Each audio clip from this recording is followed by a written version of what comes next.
안녕하세요. 김도경입니다. 오늘은 우리 고유의 명절인 추석입니다. 추석을 맞이해서 어쩌면 평소와는 다른 곳에서 이 하늘 양식을 보고 듣는 분들도 계시리라 믿습니다.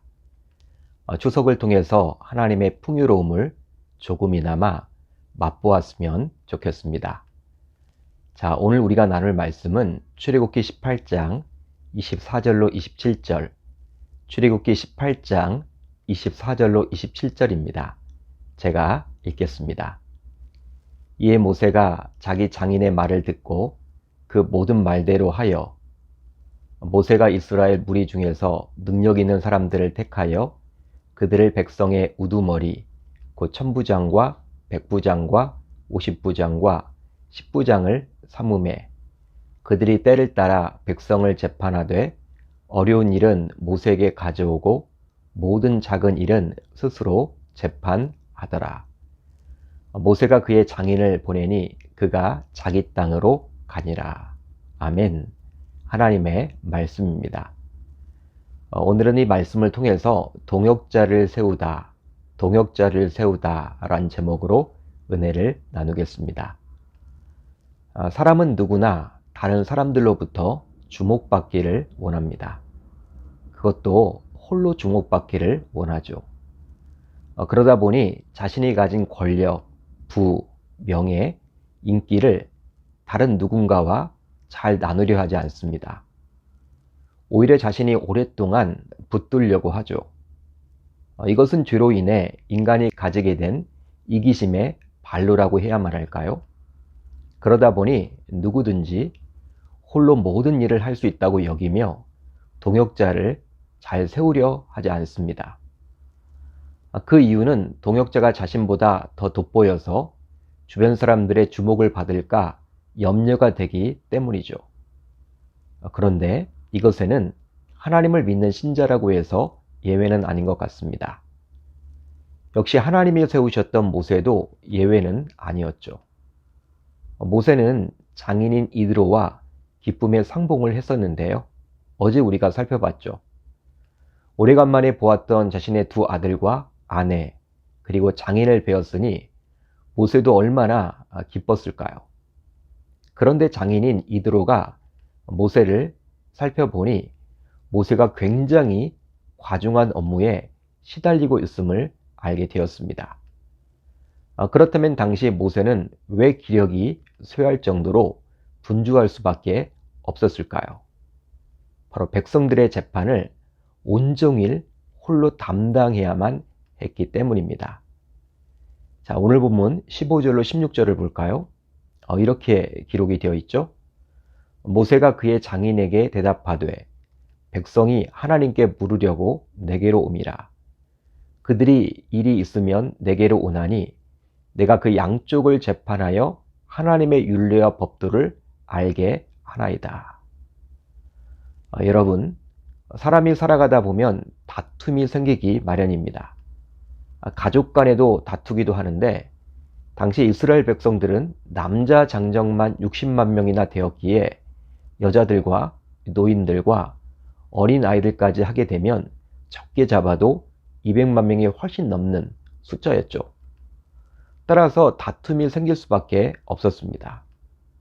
그러면 그 다툼을 해결하기 위해서 당사자들은 당시 누구를 찾아갔겠습니까? 바로 지도자였던 모세였겠죠. 그러니 모세는 하루 종일, 즉 이른 아침부터 밤 늦은 시간까지 이 다툼을 해결하기 위해서 분주할 수밖에 없었습니다. 결국 하루 이틀도 아니고 계속된 재판으로 인해서 모세는 지칠 수밖에 없었죠. 당시에 모세의 나이가 80이 넘었기에 지속되는 재판으로 인해서 모세의 기력은 점점 쇠해져만 갔습니다. 그때 모세의 장인인 이드로는 모세에게 이제 다음과 같이 권면을 해주는데요. 자, 오늘 본문 19절로 22절입니다. 다소 길지만 제가 읽겠습니다. 이제 내 말을 들으라. 내가 내게 방침을 가르치리니 하나님이 너와 함께 계실지로다. 너는 하나님 앞에서 그 백성을 위하여 그 사건들을 하나님께 가져오며 그들에게 율례와 법도를 가르쳐서 마땅히 갈 길과 할 일을 그들에게 보이고, 너는 또 온 백성 가운데서 능력 있는 사람들, 곧 하나님을 두려워하며 진실하며 불의한 이익을 미워하는 자를 살펴서 백성 위에 세워 천부장과 백부장과 오십부장과 십부장을 삼아 그들이 때를 따라 백성을 재판하게 하라. 큰 일은 모두 내게 가져갈 것이요 작은 일은 모두 그들이 스스로 재판할 것이니, 그리하면 그들이 너와 함께 담당할 것인즉 일이 내게 쉬우리라. 한마디로 모세가 동역자를 세워서 자신이 해온 일을 분담하라고 이드로는 모세에게 충고를 했습니다. 한마디로 군대 조직인 천부장, 백부장, 오십부장, 십부장처럼 모세를 돕는 동역자를 세워서 모세 홀로 담당했던 그 사역을 분담하라는 것이죠. 여러분, 이드로의 이런 애정어린 권면 속에는 진심으로 자신의 사유가 잘 되기를 바라는 마음이 담겨져 있습니다. 한마디로 모세 홀로 사람들에게 주목받아야 할 어떠한 이유도 없다라고 이드로는 본 것이죠. 모세가 홀로 주목받으려 한다면 이것은 모세가 자고한 것이라고 이드로는 생각한 것입니다. 즉, 모세는 하나님의 종일 뿐이지 결코 하나님이 아니게 혼자서는 결코 모든 일을 감당할 수 없다라고 이드로는 여겼던 것이죠. 만약 모세가 이것을 잊는다면 애굽의 바로와 다를 바가 없다라고 이드로는 생각했던 것입니다. 그러기에 이드로는 오늘 말씀 17절에서 내가 하는 것이 옳지 못하도다, 이렇게 다소 강하게 모세에게 말씀을 했던 것이죠. 결국 이드로의 권면을 모세는 이제 받아들여서 다음과 같이 행하게 되는데요. 이에 모세가 자기 장인의 말을 듣고 그 모든 말대로 하여 모세가 이스라엘 무리 중에서 능력 있는 사람들을 택하여 그들을 백성의 우두머리 곧 천부장과 백부장과 오십부장과 십부장을 삼음에 그들이 때를 따라 백성을 재판하되 어려운 일은 모세에게 가져오고 모든 작은 일은 스스로 재판하더라. 아멘. 재판을 하는 데 있어서 어려운 재판만 모세가 맡고 다소 쉽고 작은 재판은 모세가 세운 동역자가 담당토록 했습니다. 따라서 우리는 이런 이드로의 권면을 통해서 다음을 생각해 봐야만 하겠죠. 바로 홀로 모든 것을 할 수 있다는 생각은 하나님처럼 되기를 원하는 지극히 교만한 생각임을 깨달아야만 합니다. 그러기에 저를 포함하여 여러분들 가운데서도 교회 봉사이든지 회사 일이든지 어떠한 일이든지 내가 없으면 안 되기에 모든 것을 홀로 하겠다라고 여기는 분들이 행여나 계시다면 오늘 이드로의 권면을 하나님의 말씀으로 여기며 누군가와 동역하라는 마음을 꼭 가질 수 있어야만 할 줄로 믿습니다. 실제로 하나님께서는 이 세상 어떤 일이든지 홀로 하는 것보다도 함께 하는 것을 선호하십니다. 그 증거를 오늘 본문 17절을 통해서 알 수 있는데요.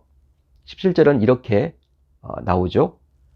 모세의 장인이 그에게 이르되 내가 하는 것이 옳지 못하도다. 이 구절에 나와 있는 옳지 못하도다, 이렇게 번역된 히브리어는 토브라는 단어인데요. 그런데 이 단어는 이곳 말고 성경에서 딱 한 번 사용되었습니다. 바로 창세기 2장 18절이죠. 여호와 하나님이 이르시되 사람이 혼자 사는 것이 좋지 아니하니. 따라서 옳지 않음 혹은 좋지 않음은 홀로임과 무관하지 않습니다. 그러기에 성경이 한결같이 가르치는 바는 바로 사람은 홀로 살 수 없고 홀로 이끌 수도 없다라는 것이죠. 여러분, 효율성의 면만을 가지고 보게 되면 예수님께서도 홀로 공생의 사역을 하는 편이 편하고 좋았을지도 모릅니다. 하지만 예수님께서는 12제자를 세워서 자신의 사역을 감당토록 하셨죠. 그러다 보니 자신의 뜻을 모르는 제자들로 인해서 너무나 답답하기도 했지만 그들과 동역하는 모습을 친히 보여주셨습니다. 바로 저와 여러분들에게 교훈해 주고자 함이죠. 그렇다면 이제 여러분들에게 묻고 싶습니다. 여러분들은 주로 혼자 사역하는 편이십니까? 직장에서건 교회에서건 가정에서건 사회에서건 간에 말이죠.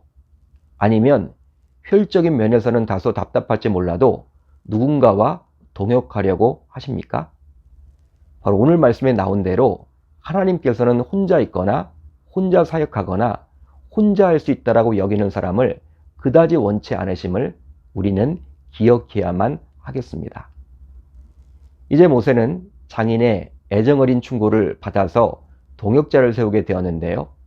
그 세우는 기준이 오늘 본문 21절에 나오죠. 21절은 이렇게 나옵니다.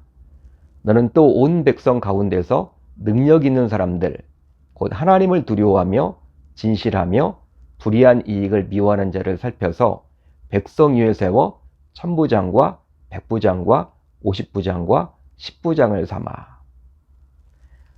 이대로는 모세에게 동역자라고 해서 아무나 세워서는 곤란하고 능력 있는 사람을 세우라고 말씀합니다.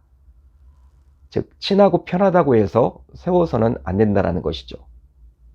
보통 우리는 능력 있는 자라고 하면 무조건 세상의 관점에서 말하는 스펙 등이 탁월한 자만을 떠올립니다. 하지만 이드로가 말하는 능력 있는 사람은 그 기준은 바로 세상이 말하는 기준과는 다소 달랐죠. 우선 하나님을 두려워할 줄 알아야만 합니다. 이유가 있는데요. 하나님을 두려워한다. 하나님을 두려워하게 된다면 사심이 들어가기가 어렵기 때문이죠. 실제 재판을 할 때에는 양쪽의 상대방이 있습니다. 그러다 보면 자신과 학연, 지연, 혈연이 가까운 사람이 있을 수가 있겠죠. 그렇게 되면 그쪽 편을 들어서 재판을 하다 보면 공정한 재판을 할 수가 없습니다. 그러기에 하나님을 두려워한다면 그런 학연이나 지연이나 혈연에 휩쓸릴 수가 없겠죠. 하나님이 보고 계신데 재판을 함부로 할 수 있겠습니까? 따라서 가장 중요한 조건은 하나님을 두려워하는 자입니다. 여러분, 교회 사역도 그렇지만 세상 일에서도 저는 마찬가지라고 생각을 해봐요. 실제로 하나님을 두려워한다면 성실할 수밖에 없겠죠. 하나님이 보고 계시는데 게으를 수가 있겠습니까? 또 정직할 수밖에 없을 겁니다. 하나님이 친히 보고 계시는데 어떻게 불성실하고 또 부정직할 수가 있단 말입니까? 그리고 겸손할 수밖에 없겠죠. 하나님이 보고 계시는데 자고할 수는 없을 거예요. 그러게 그런 기준으로 누군가를 선택한다면 가장 적합한 사람을 선택하게 되리라 저는 믿습니다. 따라서 저와 여러분들도 이 세상을 살아가면서 하나님을 두려워하는 자들이 모두 되셨으면 좋겠고, 그런 자들이 동역자로 세워져서 하나님의 일을 잘 감당해 나아가며 또 하나님이 기뻐하시는 저와 동역하는 모든 분들이 되었으면 좋겠습니다. 자, 이제 우리 공동체가 함께 나눌 기도 제목인데요. 두 가지입니다. 누군가와 동역함이 기쁨이 되게 하소서. 다음으로 추석이지만 우리들 가운데 소외된 지체들이 생각난다면 그들을 위해서 기도하고 섬길 수 있게 하소서. 오늘 하루도 말씀을 붙잡고 기도하는 가운데 우리 주님의 세밀한 음성을 듣는 저와 여러분들이 다 되셨으면 좋겠습니다.